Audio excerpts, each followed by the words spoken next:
പ്രിയപ്പെട്ടവരെ, അസ്സലാമു അലൈക്കും. എല്ലാവർക്കും നമസ്കാരം. ഞാൻ ഈ വീഡിയോയിലെത്തിയിട്ടുള്ളത് ഇന്ന് സെപ്റ്റംബർ 26 വെള്ളിയാഴ്ച വന്നിട്ടുള്ള ചന്ദ്രിക ദിനപത്രത്തിൽ നിരീക്ഷണം പേജിൽ വന്നിട്ടുള്ള റിപ്പോർട്ടുമായി ബന്ധപ്പെട്ടാണ്. CHഉം വിദ്യാഭ്യാസ പുരോഗതിയും എന്ന തലക്കെട്ടിൽ പ്രിയപ്പെട്ട ഡോക്ടർ സിമി KK എഴുതിയിട്ടുള്ള ലേഖനമുണ്ട്. ആ ലേഖനം ഒന്ന് ഞാൻ നിങ്ങൾക്ക് മുമ്പിൽ എത്തിക്കാൻ വേണ്ടിയാണ് ഇന്ന് ഈ വീഡിയോയിലെത്തിയിട്ടുള്ളത്. കേരളത്തിൻ്റെ പുരോഗതിക്ക് വേണ്ടി ദീർഘവീക്ഷണത്തോടു കൂടി പദ്ധതികൾ നടപ്പിലാക്കിയ CH മുഹമ്മദ് കോയ സാഹിബ് മുൻകൈയെടുത്ത് നടപ്പിലാക്കിയ വിദ്യാഭ്യാസ പുരോഗതിയിലൂടെ മുന്നേറിയ കേരളം ഇന്ത്യയൊട്ടാകെ മാതൃകയായി തുടരുന്നു എന്നത് അഭിമാനകരമായ നേട്ടമാണ്. അദ്ദേഹം മുന്നോട്ട് വച്ച പുരോഗമനപരമായ ആശയങ്ങൾക്ക്, പ്രത്യേകിച്ച് വിദ്യാഭ്യാസ രംഗത്തെ വിപ്ലവകരമായ മാറ്റങ്ങൾക്ക് കക്ഷി രാഷ്ട്രീയ ഭേദമന്യേ വലിയ സ്വീകാര്യതയാണ് ലഭിച്ചത്. വിദ്യാഭ്യാസത്തിലൂടെ ശാക്തീകരണം എന്ന അദ്ദേഹം മുന്നോട്ട് വെച്ച ആശയം വിദ്യാഭ്യാസ മന്ത്രി ആയിരിക്കെ ഏറ്റവും പ്രായോഗിക തലത്തിൽ നടപ്പിലാക്കാൻ കഴിഞ്ഞു എന്നിടത്തായിരുന്നു അദ്ദേഹത്തിൻ്റെ വിജയം. ആധുനിക വിദ്യാഭ്യാസത്തോട് വിമുഖത കാട്ടിയിരുന്ന വിഭാഗങ്ങളെ സ്കൂളുകളിലേക്ക് ആകർഷിക്കാനും തുടർ വിദ്യാഭ്യാസം ഉറപ്പുവരുത്താനും സ്കൂളുകളിൽ അറബി ഭാഷ പഠനം പ്രോത്സാഹിപ്പിക്കുകയും മുസ്ലിം നാടാർ പെൺകുട്ടികൾക്ക് സ്കോളർഷിപ്പുകൾ ഏർപ്പെടുത്തുകയും ചെയ്തത് പിന്നോക്കം നിന്നിരുന്ന ഒരു സമുദായത്തിനും സമൂഹത്തിനുമൊട്ടാകെയും സ്വീകാര്യമായിരുന്നു. മലബാറിൽ ധാരാളം എലിമെൻ്ററി സ്കൂളുകളും ഹൈസ്കൂളുകളും ആരംഭിച്ചതുപോലെയുള്ള അദ്ദേഹത്തിൻ്റെ നടപടികൾ സാമ്പത്തികമായി പിന്നോക്കം നിൽക്കുന്നവർക്കും ന്യൂനപക്ഷ സമുദായങ്ങൾക്കും സഹായകരമായി.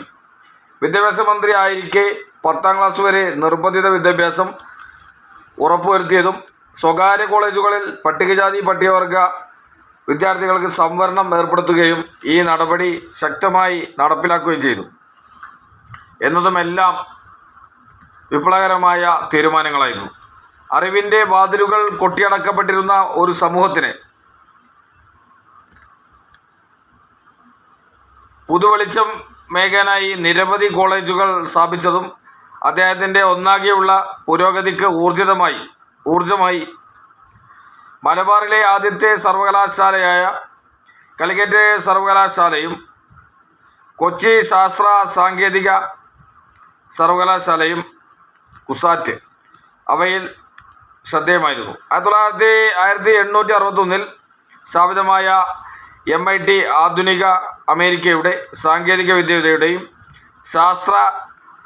ശാസ്ത്രത്തിൻ്റെയും നിരവധി മേഖലകളുടെ വികസനത്തിൽ പ്രധാന പങ്കുവഹിച്ചതുപോലെ കേരളത്തിലും സാങ്കേതികമായി പുരോഗമിച്ച ഒരു സ്ഥാപനം സ്ഥാപിക്കേണ്ടതിൻ്റെ ആവശ്യകത രാഷ്ട്രീയ പൊതുസമൂഹത്തെ ബോധ്യപ്പെടുത്താൻ അദ്ദേഹത്തിന് കഴിഞ്ഞതിൻ്റെ ഫലമാണ് കുസാറ്റ്. ഉന്നത വിദ്യാഭ്യാസം പ്രോത്സാഹിപ്പിക്കുന്ന നയങ്ങളുമായി വിദ്യാഭ്യാസ മന്ത്രിയായിരുന്ന CH ദീർഘവീക്ഷണത്തോടെ നടപ്പിലാക്കിയ തീരുമാനത്തിൻ്റെ ഫലമായിരുന്നത്. പ്രതിപക്ഷ MLA ആയ ജോസഫ് മുണ്ടശ്ശേരിയെ കുസാറ്റിൻ്റെ ആദ്യ വൈസ് ചാൻസലറായി നിയമിക്കുക വഴി രാഷ്ട്രീയ താൽപ്പര്യങ്ങളെക്കാൾ മുകളിലാണ് വിദ്യാഭ്യാസത്തിൻ്റെ പ്രസക്തി എന്ന സന്ദേശം കൂടി ആയിരുന്നു അദ്ദേഹം മുന്നോട്ട് വച്ചത്. പക്ഷപാതരഹിതമായ മനോഭാവത്തിൻ്റെ നേർസാക്ഷ്യം കൂടിയായിരുന്നു അത്. കുസാറ്റിലെ നിയമ വിഭാഗം ശാസ്ത്ര സാങ്കേതിക സർവകലാശാലയുടെ ഭാഗമാകുന്നതിനെ എതിർത്തുകൊണ്ട് നിരവധി വെല്ലുവിളികളും നിയമ പോരാട്ടങ്ങളും നടന്നുവെങ്കിലും നിയമവും സാമൂഹ്യ ശാസ്ത്രമാണെന്ന വാദത്തിലാണ് ആ വിഭാഗം യൂണിവേഴ്സിറ്റിയുടെ ഭാഗമായി തുടരാൻ കഴിഞ്ഞത്. ഇത്തരത്തിൽ ശാസ്ത്ര സാങ്കേതിക വിഷയങ്ങളിലും സാമൂഹ്യ ശാസ്ത്ര വിഷയങ്ങളും ഒരേ പ്രാധാന്യത്തോടെ ഉന്നത വിദ്യാഭ്യാസം ഉറപ്പുവരുത്തുന്ന കുസാറ്റ് കേരളത്തിൻ്റെ അഭിമാനം തന്നെയാണ്. ഇപ്പോൾ പുറത്തു വന്നിരിക്കുന്ന NRIF നാഷണൽ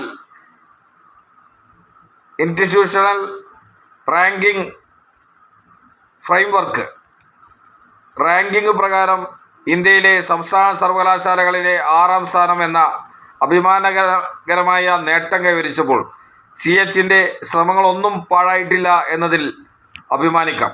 വിദ്യാഭ്യാസ സ്ഥാപനങ്ങൾ കെട്ടിപ്പടുക്കുന്നതിനുള്ള വിദ്യാഭ്യാസ സ്ഥാപനങ്ങൾ കെട്ടിപ്പടുക്കുന്നതിനെക്കുറിച്ച് മാത്രമല്ല ഭാവി കെട്ടിപ്പടുക്കുന്നതിനെക്കുറിച്ചും കൂടുതൽ സമത്വവും സാക്ഷരതയുമുള്ള സമൂഹത്തെ വളർത്തിയെടുക്കുന്നതിനെക്കുറിച്ചും ആയിരുന്നു ഇത്. മനുഷ്യവികസന സൂചികകളിൽ കേരളത്തിൻ്റെ ആഗോളതലത്തിൽ പ്രശസ്തമായ നേട്ടങ്ങൾക്ക് അടിത്തറ പാകിയത് വിദ്യാഭ്യാസത്തിലെ അദ്ദേഹത്തിൻ്റെ നയപരമായ നേട്ടങ്ങളാണ്. വിദ്യാഭ്യാസത്തിൻ്റെ നേട്ടങ്ങൾ സ്ത്രീകൾക്ക്, പ്രത്യേകിച്ച് സ്വന്തം സമുദായത്തിലുള്ളവർക്ക് വീട്ടിൽ തന്നെ കഴിയുകയും സ്കൂളുകളിൽ അയക്കാതിരിക്കുകയും ചെയ്യുന്നവർക്ക് ലഭ്യമാകണമെന്ന് അദ്ദേഹം നിർബന്ധിച്ചു. മുസ്ലിം സ്ത്രീകൾ ഉൾപ്പെടെ കേരളത്തിലെ സ്ത്രീ സാക്ഷരത ഇന്ന് പുരുഷന്മാരുടേതിന് സമാനമാണെങ്കിൽ ഇന്ത്യൻ സംസ്ഥാനങ്ങളിൽ പ്രത്യേകിച്ചും അത് CH മുഹമ്മദ് കോയയുടെ ദർശനത്തിൻ്റെയും ദീർഘവീക്ഷണത്തിൻ്റെയും ഫലമാണ്. തിരഞ്ഞെടുപ്പ് രാഷ്ട്രീയത്തെ കേരളത്തിലെ വിദ്യാഭ്യാസപരവും സാമൂഹികവുമായ പുരോഗതിക്കായി ഉപയോഗപ്പെടുത്തുന്നതിൽ CH മുഹമ്മദ് കോയ സാഹിബ് നിർണായകമായ ഇടപെടലുകളെ മുൻനിർത്തിക്കൊണ്ട് 25 വർഷത്തോളം കേരളത്തിലെ മുസ്ലിം സമൂഹത്തിൽ ജീവിക്കുകയും ഗവേഷണം നടത്തുകയും ചെയ്ത കനേഡിയൻ ചിത്രകാരനും പണ്ഡിതനുമായ R.E. മില്ലർ CHനെ മാപ്പിള സമൂഹത്തിൻ്റെ അടിത്തട്ടിൽ നിന്ന് ഉയർന്നു വന്ന നക്ഷത്രം എന്നാണ് വിശേഷിപ്പിച്ചത്. മില്ലറും മറ്റ് രാഷ്ട്രീയ സാമൂഹ്യ വിദ്യാഭ്യാസ നിരീക്ഷകരും അദ്ദേഹത്തെ ഒരു രാഷ്ട്രീയക്കാരൻ എന്നതിലുപരിയായി കേരളീയ മുസ്ലിം സമൂഹത്തിന് ഏറ്റവും നിർണായകമായ സമയത്ത് നിശാബോധമുള്ള നേതൃത്വം നൽകിയ ഒരു ദാർശനികയായിട്ടാണ് ഓർമ്മിപ്പിക്കപ്പെടുന്നത്. മികച്ച രാഷ്ട്രീയ തന്ത്രജ്ഞനായിരുന്ന അദ്ദേഹം തൻ്റെ സമൂഹത്തെ രാഷ്ട്രീയത്തിലൂടെ സൃഷ്ടിപരമായ ഇടപെടലിലേക്ക് നയിച്ചു. കേരളത്തിലെ വിവിധ സാമൂഹിക മതവിഭാഗങ്ങൾക്കിടയിൽ മികച്ച ബന്ധം വളർത്തിയെടുക്കുന്നതിന് നിർണായകമായ നടപടികൾ കൈക്കൊണ്ടുവന്നു.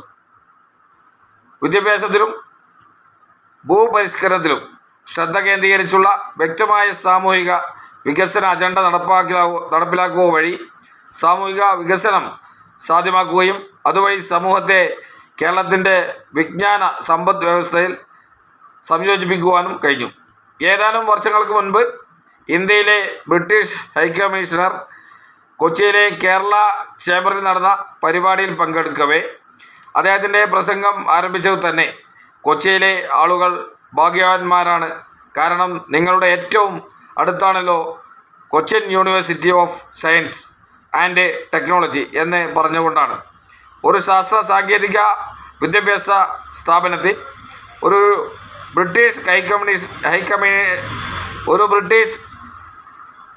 ഹൈക്കമ്മീഷണർ അത്രയും വിലമതിച്ചുവെങ്കിൽ അത് CHൻ്റെ ദീർഘവീക്ഷണത്തിനും ഉൾക്കാഴ്ചക്കുമുള്ള അംഗീകാരമല്ലാതെ മറ്റെന്താണ്?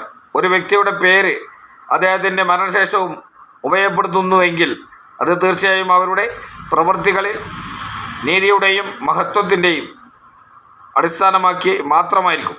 കേരളത്തിലും ലോകമെമ്പാടുമുള്ള CH സെൻ്ററുകൾ വഴി നടത്തപ്പെടുന്ന സാമൂഹിക സാംസ്കാരിക വിദ്യാഭ്യാസ കാരുണ്യ പ്രവർത്തനങ്ങൾ അതിൻ്റെ ഏറ്റവും മഹത്തരമായ നേർക്കാഴ്ചയാണ്. വളരെ കൃത്യമായി തന്നെ CHും വിദ്യാഭ്യാസ പുരോഗതിയും എന്ന തലക്കെട്ടിൽ ഡോക്ടർ ഷിമി KK എഴുതിയിട്ടുള്ള വളരെ ശ്രദ്ധേയമായ ഒരു ലേഖനമാണ്.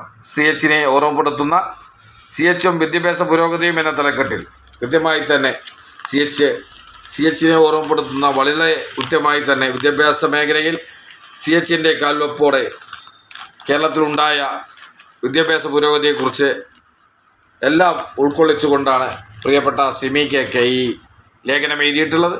ആ ലേഖനം നിങ്ങൾക്ക് മുമ്പിൽ എത്തിക്കാൻ കഴിഞ്ഞത് വലിയ സന്തോഷമായി ഞാൻ കണക്കാക്കുകയാണ്. അപ്പോൾ ഈ വീഡിയോയുടെ പര്യവസാനിക്കുകയാണ്. എല്ലാവർക്കും നല്ലൊരു ദിനം ആശംസിച്ചുകൊണ്ട് നിർത്തുന്നു. നന്ദി, നമസ്കാരം. അസ്സലാമു അലൈക്കും വറഹ്മത്തുള്ളാഹി. വീണ്ടും നിങ്ങളുടെ മുന്നിലെത്തുന്നവരേക്കും മാസലാമ.